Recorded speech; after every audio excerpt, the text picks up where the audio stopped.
Guys, this time around, what we're gonna do is I've got this 72 Chevy right here that's like 80% complete, but in pieces, as you can see. I've got this 72 or 71, not sure, Chevy for parts, and I've got a big block in the shed over there. So what we're gonna see if we can do is by next Sunday, today is Sunday, we're gonna see if by next Sunday we can have this truck driving. So yeah, come along. You'll have to ignore my voice for a little bit. I'm fighting a cold. But yeah, let's see what we can get accomplished. Alright guys, we got the old truck pushing the shop here. As you can probably hear, the voice is still not doing great. But today is Monday. And let me tell you, I think we got our work cut out for us. The box, currently not bolted down. The axles are of a square body. The front one's bolted in. Back one to purchase still have to be aligned and welded in.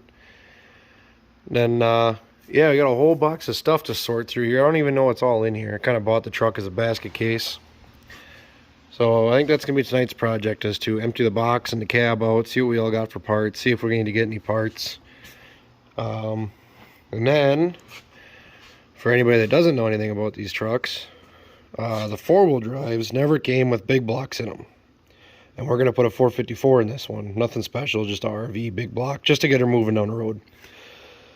And as you can see here, the engine towers, they kind of just go up and straight over. That's because the small blocks, your exhaust is up here. You got plenty of room. Well, the big blocks and the two-wheel drives, this would have came up, and then it had a big dip right here. And then also on the two-wheel drives, it's further forward just a little bit. So what we got to do, I think, we'll probably set the motor in here, see where it sits, and get it bolted to the transmission. But I believe this whole cross member, the bolts here, need to move up to this set of holes. And then we'll probably have to address the drive shaft, which there might be enough slip in the drive shaft to get away with it. But I'm pretty sure we're going to have to notch this out, weld in some supports, then move all of this forward to this set of holes, because the big block is 1.5 inches longer than the small block, and it's also a little bit taller. So if we don't move it forward, it'll bolt in here, but the distributor, the HEI distributor, will hit the firewall. We'll have to bash the firewall in, which I really don't want to do that. And I think the valve cover kind of fights this over here. So we're going to move everything forward and then kind of go from there. We're just going to kind of wing it and see what happens. It's been a few years since I've put a big block in one of these. But we've got all kinds of wiring to deal with. All brand new wiring harness that came with the truck that's kind of installed. Fuel tank's not in it. I don't think the seat's even bolted down. Oh, windshield in there. Glove box isn't bolted on. This whole bag is full of like body bushings and stuff like that. Core support. Front fenders are under there somewhere. So yeah, let's get her dug out and see what we're working with. Alright, now we got all the stuff unloaded out of there, and we got the bed up off of her. We can take a peek under her skirt here. That's pretty typical. These like to rot out back here. If you got a coil spring one, they got like a 2-link thing and a coil spring right here. They like to rot out behind the coil spring mounts. And up here, there's a little pitted here, a little bit thin here, but you know, for what we're doing with it, I think it'll be just alright. So yeah, probably clean up some of this guy's body work here while I'm here. But yeah, for right now, let's just focus on getting her running. Alright, so I got the big block hanging in here. Ignore the sun there. I'm working on putting the motor mounts on. And for these 67 to 72 Chevys, you can get big block mounts for them, but they are really expensive and they're really hard to come by. So what most people do is they get the small block mounts. They're not quite as beefy, but for what we're doing with the truck, it'll be just fine. We're not taking her down a strip or nothing, or making 500 horse. We're putting an old 80s smog big block in it just so we can put it around. But the problem is, you see this hump right here and this hump right here. This engine mount has to kind of slide in between those, and here it rocks. That's because right in these cracks here, there, and on the other side. It just ever so slightly touches. Yeah, your spark plug wire. Oh, yeah. Okay. It just ever so slightly touches here, this raised part, and here, this raised part right here. So, you just take the grinder, and you just notch the corners out a little bit, and then they fit right in there. So yeah, I'll bolt them on, and then we're going to swing her over and see how it sits in the truck and see how much stuff we got to actually modify. Okay, so I got her swung in there, and like I remember, nothing fits very good. So it is, I don't know if you can see back here. Can't turn on, oh, hold on here.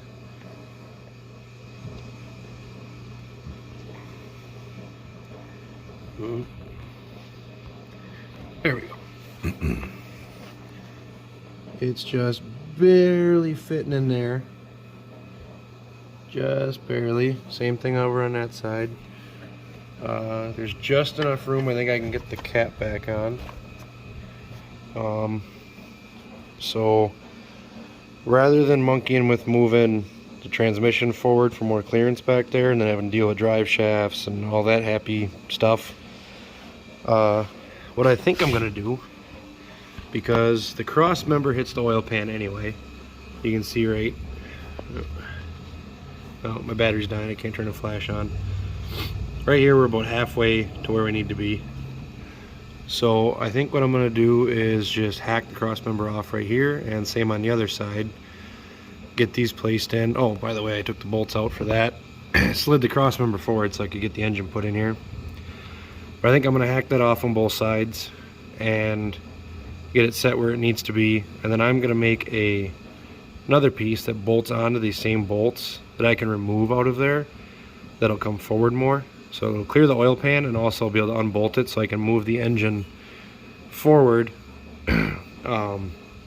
So that way I can get the clutch aligned and everything much more easily without fighting that hoop right there.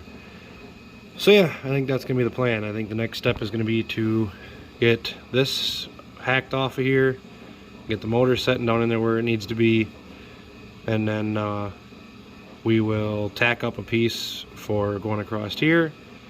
And then once that's tacked up, we'll take it back apart, pull the engine back out, fully weld up that piece, and then put the clutch and everything on the motor, and put the motor back in, put the crossover back in, hopefully bolt everything down.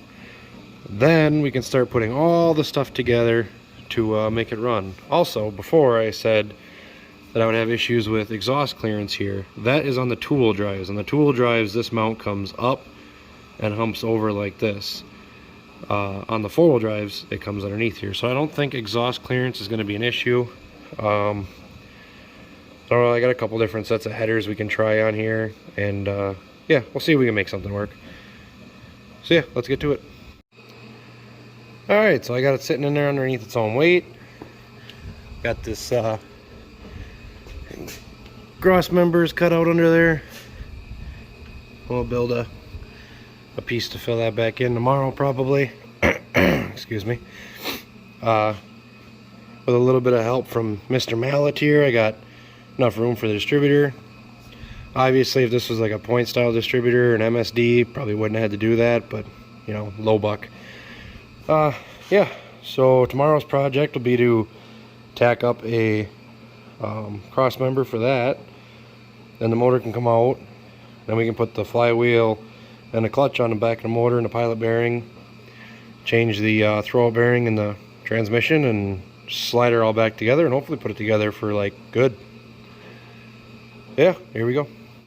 Alright guys, got the big block back out again, and like usual with all these projects, it is a complete debacle.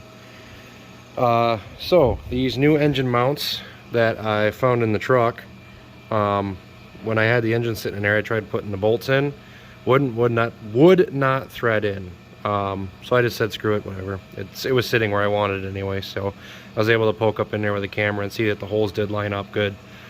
So I was like, I'll worry about it when I pull it back out. Pulled it back out, and sure enough, they were some kind of metric thread that I do not have any bolts for. So I just drilled them out and tapped them to the 7/16 14 that they are supposed to be. because that is the bolts that I had from pulling the other engine out. So yeah, drilled and tapped those out. That's taken care of now. The cross member, I changed my mind. I got lazy because I don't know if this engine's going to stay in this truck or not. So instead of making a whole fancy removable one, I just took the piece I cut out, moved it forward where it cleared the pan. I tacked it in there, pulled everything back out, made some gusset plates, and of course my welder ran out of gas, so broke out the old flux core, welded in some gussets and some filler plates. Now I'm going to pull this out, flip it upside down, finish welding it, put it back in. I'll clean up the corners and stuff, make it look a little more presentable. Throw it back in, throw the upper plates back on. I'm not sure what I want to do with this quite yet, because this has got a starter that goes into the bell housing and it's broken. And I've only got small starters that bolt into the bell housing. I don't know if they're going to whip the big block over halfway decent. The starter that was on the big block, I knew whipped it over really well, and it was the style that bolts to the bottom of the block. This gets in the way of that, so this being broken right there, you can see it. I don't know if I want to just nip that off and call it a day, or otherwise I do have another bell housing right there, but that's the same style. So yeah, I think I'm probably just gonna nip that off so I can use a starter that I know is good. So yeah, I'm gonna throw the flywheel back on this, throw the clutch on the back of it, cut that off, finish this, and then hopefully the motor can go back in permanente. Next debacle, I've got fender overheaders, and I've got some Firebird headers, and yeah, neither of them fit very nice. If it was an automatic, we'd be golden, because the Firebird header just barely fits in there, but the mechanical linkage for the 4-speed gets in the way. And the fender overs, I couldn't tell you what they're actually for, but they didn't work very nice. But I think I got a couple of buddies that might have some manifolds. If they've got manifolds, they'll try stock manifolds. If that doesn't work, we're gonna cut up the fender overs, because I don't know what they're for, so they're no good to me as they are. We'll cut up the fender overs and make some fender overs work. So yeah, that's the plan. I'm gonna get back to work. I'll see you shortly. Alright guys, there we go. Big block is in its home for good. Got the clutch and everything in there. Now we got to start doing all the stuff to make it functional. I'm gonna hook the clutch up, probably throw a carb on it, get the distributor buttoned up there, start buttoning up wiring. I had some new plug wires, these ones all fell apart. And yeah, once it's to a state where we can fire it up, we'll probably fire it up without the front clip or anything on it. And then if, you know, everything runs and the clutch works and everything works the way it's supposed to, maybe we'll move on to brakes, get that rear axle, get the purchase welded in. Yeah, I don't know, we're just gonna kind of wing it. But yeah, it is Wednesday night, and trying to have it, I don't want to give myself too big of goals here, so I'm gonna say mobile under its own power, maybe up and down the road by Sunday. We'll see how parts fight us, and the exhaust is going to be the biggest thing, I think. But yeah, we'll see how it goes. I'm going to call it a night, and we'll go from there. Alright y'all, made some progress. Got the power steering pump on. This is the bracket, which is still the wrong bracket, but this is the bracket from the motorhome. It's from my 80s motorhome, with the pump off of the 72 parts truck out there. Actually, this pump might have came off the motor that came with this truck. I don't know. This is a pump from a 70s Chevy, the pump for this truck. The reason I couldn't use the, where'd it go, 80s pump is because for some reason in like 78, I think that's when they switched to a metric gearbox. Actually, it might not even be metric, but the fittings are a little bit different, and it's a different style flare on it. I'm pretty sure they're metric, because when you LS swap stuff like the square bodies, the LS power steering lines thread right into the gearbox. This one is just a regular like double flare seat. The 80s ones are a like a flare with a little stub on the bottom with an O-ring. So anyway, lines wouldn't match up. So I think they make adapters and stuff, but rather than searching and spending money, I just swapped this pump out. Bracket bolted directly onto the pump, but I had to make the bracket kind of work here. But they sell this kind of stuff if, you know, you want to do it the right way, but I made it work. Anyway, that's in. I got a carburetor on it, got the fuel system up here hooked up. I still got to throw the tank in the cab and bolt that down, hook the sending unit up, all that junk. But for right now, I'm just working on this area. Wiring is all hooked up enough for it to run.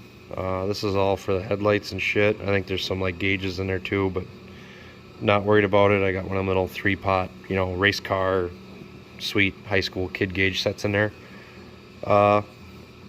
So yeah, now that I'm this far, I think the next thing is going to be the exhausts, which I'm not really looking forward to, but I guess I'll get after it and I'll let you guys know what I figure out. Alright, update on the exhaust here. Passenger side fit perfectly. No issues with clearance. It was a little tight getting in there, but went in. It's good. It's like a 68 big block Firebird header. On the driver's side, slightly more modification is going to be required. So I got the header bolted on. Again, if we had an automatic, we'd have been golden. But I like to bang gears, so you know, 4-speed life. So what I got going on here is you can see we're a little stumpy on that one because that one went straight down into the clutch linkage. So I hacked that off and I cut it off down there. I had to tweak the I had to tweak the rod there back just a little bit. I had to cut the where the pipe went into the collector there. I cut that out and smoothed that all out, and it's just so that everything clears. You know, I had to do a little fender or a little bit of header bang in there, but just so that everything clears and still functions. Now what I'm going to do, I'm going to take a slightly less beat to shit pipe, but this will give you the idea. And I'm going to come around the back side here. That'll go like that. You can see it pokes out down there. It's just so that it clears everything. I can still get the spark plug out on there. And then I'll have to put one more bend in it and cope it back down into the side here a little bit more. I know it's not going to like scavenge and stuff correctly like a regular header would, but they're not equal length anyway, and basically we're making manifolds at this point. So yeah, we're gonna make that happen, and hopefully then we can throw some, put the gas tank in, throw some fuel in it, and fire it up. Kind of getting excited to start it because I'm starting to drag my feet a little bit, but once it fires up, then you know it's go time. Makes you feel like you're getting closer to being able to drive it, even though it still needs all front brakes and brake lines, and I got to weld the rear perches in, and I'm probably not even going to do rear brakes, just cap the rears for now. But yeah, and then there's a bunch of inside shit that needs to be done. I got to finish putting the bed mounts on, bolt the bed on. But today's Friday night. I got all weekend. I got nothing really planned this weekend, so we're going to see if we can get this thing to at least go up and down the road by Sunday. So yeah, follow along. Alright guys, I'm taking a little break from the exhaust because I got to source some piping. I don't have the correct size stuff here. So what I've been doing, I threw the fuel tank in it. Got that mounted in. Came with a brand new sending unit. And then I made this nice little thing here out of some stainless hydraulic line.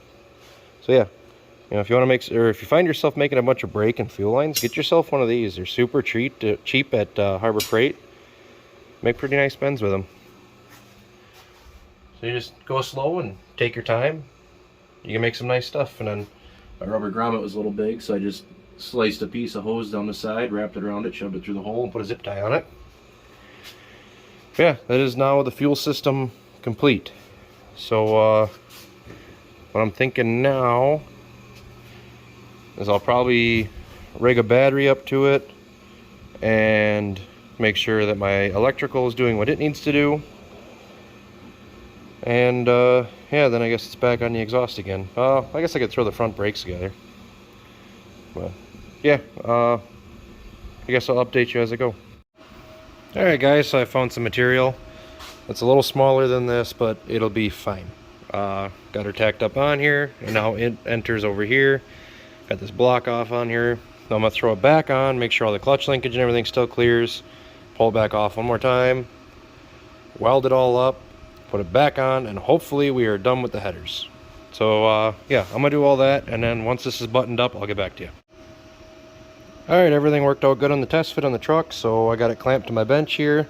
Try and keep it halfway flat. Got everything welded up. Now I just got to flip it over, clamp that to something else flat, maybe a chunk of angle iron or something. And then finish welding out the other side. Then we can put it on the truck, and then hopefully be done with this mess. And then all that's left is plug wires, and it should be time to make noise.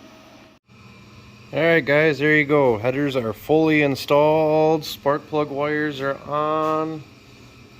Unfortunately, it's like midnight, and I also forgot to get gas to dump into this thing. So I'm not going to be able to fire it up tonight because the neighbors probably wouldn't appreciate that. But yeah, we're ready to fire. So tomorrow I'll get gas. We can dump some gas down it, hook a battery to it, and make sure electrical is doing its job. Get her fired up. Then once it's fired up, we know everything's good there. I'm going to tackle the front brakes. There's some lines I got to replace. Just going to cap the rears, because that's a whole other mess on its own. So yeah, going to do that, and then we can throw the front clip on it, finish up the back axle. I probably won't set the bed on it yet because I want to tidy up some of the last guy's body work. But yeah, hopefully tomorrow, being Sunday, tomorrow's Sunday, day Saturday, tomorrow we can run it up and down the road at least. Maybe take it over by Pops, see what he thinks. So yeah, gonna call it a night, and I'll see you guys tomorrow. Alright guys, so I got a little more ambition yet tonight before I go in the house, and I wanted to kind of button some stuff up to see if I had to run for parts. But anyway, so this is the brake master cylinder and booster off of a square body. So I'm either an idiot or a genius. I'm not sure which one yet. But if you notice, okay, well, how do I do this? Okay, let me start over here. This is the one that came off here. And all the forums I was reading, in order to put one of these on here, you have to buy an adapter plate. And I was lining stuff up, and it was really close. All I had to do was slot these top two holes and then drill the hole for where the brake pedal bolts to the push rod from 1/2 inch to 9/16. So and it bolted right on. And I was like, well, why did they say they need an adapter plate? Oh, and I had to trim that corner down there, hit the steering shaft. So I just nipped that corner off. And there's a hole behind there. I can take this back off and drill out and even get that hole back in there, or that bolt back in that hole. So I was trying to figure out, why would they need an adapter plate if all you gotta do is just slot those little holes and nip a corner off and it bolts right on. Even the push rod lengths and everything were the same. And everything on the forums was saying that, you know, you need to modify your push rod because it's out further because of the adapter plate. And then it hit me. See this down here? That is supposed to be over here. This entire thing is on upside down. I don't think it's gonna matter, because I think all that's in there is just a big rubber like plunger thing, so when it pulls vacuum it helps with the brakes. So anyway, we're gonna find out tomorrow when I drive this thing if I'm an idiot or if I'm a genius, because without the adapter plate to mount these on, all you gotta do is just flip it upside down, cut that corner off, slot these holes a little bit, and get some big thick washers just to kind of cover the slots up. I did all four because I had them. Bolt her on, or drill your push rod out, bolt it on, bolt it up, plumb it. So yeah, I guess tomorrow we'll see if this works, or if I go crashing into a school bus full of nuns and kittens and puppies and orphans. So yeah. Alright guys, well, I got it a lot farther along than I had it before. We got it to fire up, but we were fighting with some wiring. But I got it to run, but the carburetor's messed up. That's the one off of the Turbo Mule. If any of you know about that one, otherwise go check the video out. So the carburetor's messed up. I have to pull that apart and clean it. It won't stay running. Got to fix up some wiring. And so it's not going to happen today, Sunday night. Not going to be able to drive it. But I'm going to take a little bit more time, fix a few things a little bit more the right way. And maybe next weekend we can drive it. But for now, that's going to be it. If you want to see this thing rolling down the road, I guess stay tuned. Alright guys, so it is now Monday night. We thrashed yesterday to try and be able to drive this yesterday, but it just wasn't happening. We were fighting right there. We were fighting the carb. That's the carb off the turbo mule. Didn't really film much in the second half of yesterday because we were busting ass trying to get this together, and it just didn't happen. But that's the carb off the turbo mule, and if you ever watch any other videos, you see the hell that this thing went through. So I kind of had my doubts about it, and they were true. Also fighting some wiring issues, but I kind of bypassed some shit and made that happen. But yeah, let me show you what we got going on here. That's pretty yummy in there. I don't know why it wouldn't stay running.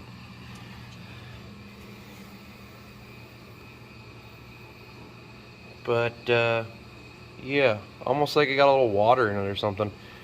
But anyway, I'm gonna clean all this up, see if I can make it run at least a little better anyway. And yeah, we'll go from there. Alright guys, it is now Thursday afternoon, and I haven't done fuck all to this thing this week.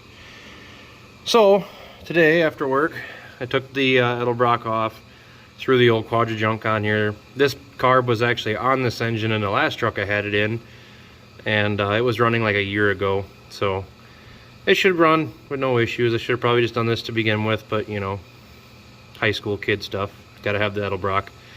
Anyway, got this all on and hooked back up again, and now we'll see if she fires up.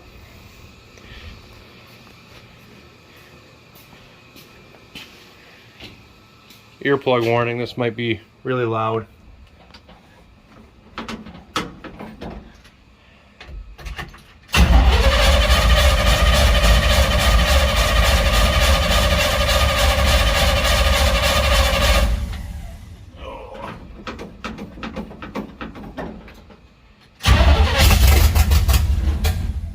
Oh, we got noise.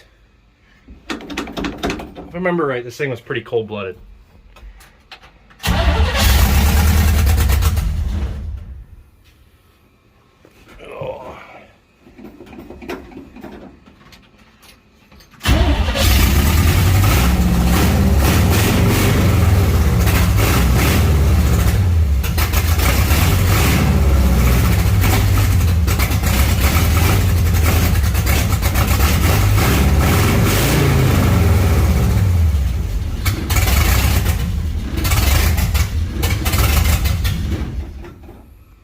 Well, it wouldn't idle with this carb either, so that led me to believe it wasn't a carburation issue. So I did what I should have done a week ago and took 30 seconds to actually look over my work, and let me show you what I found. Sometime in the last year, I robbed the vacuum tree out of this intake, and I have been totally oblivious to it for the last week. That is a big vacuum leak. No wonder why it wouldn't idle.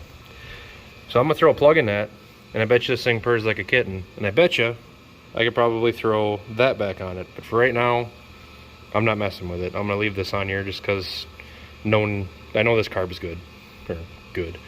So yeah, going to plug that, and then we'll try again. Alright guys, got that plugged off in there. Let's see what happens now.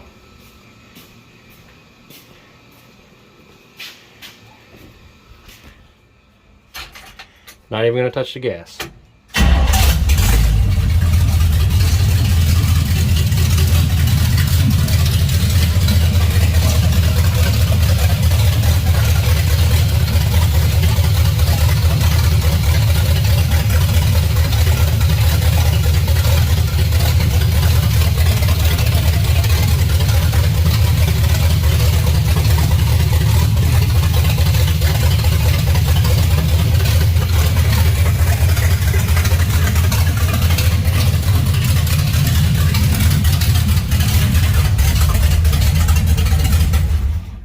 Yeah, it's a little better.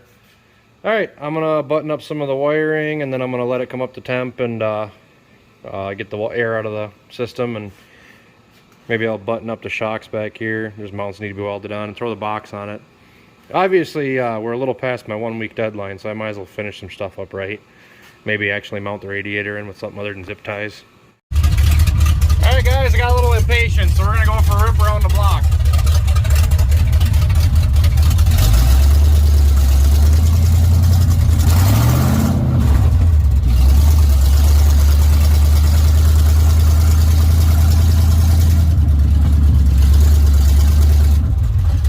Clutch is going to need some adjusting.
Alright guys, there we go. It made it back into its spot under its own power. Made it for a loop around the block. Pissed off all of my neighbors again. I got some other stuff coming up now, so we're going to take a break on this one, and I think I'm going to call it a video. So thanks for watching. Like, comment, subscribe. And obviously we got plenty more projects, so stick around.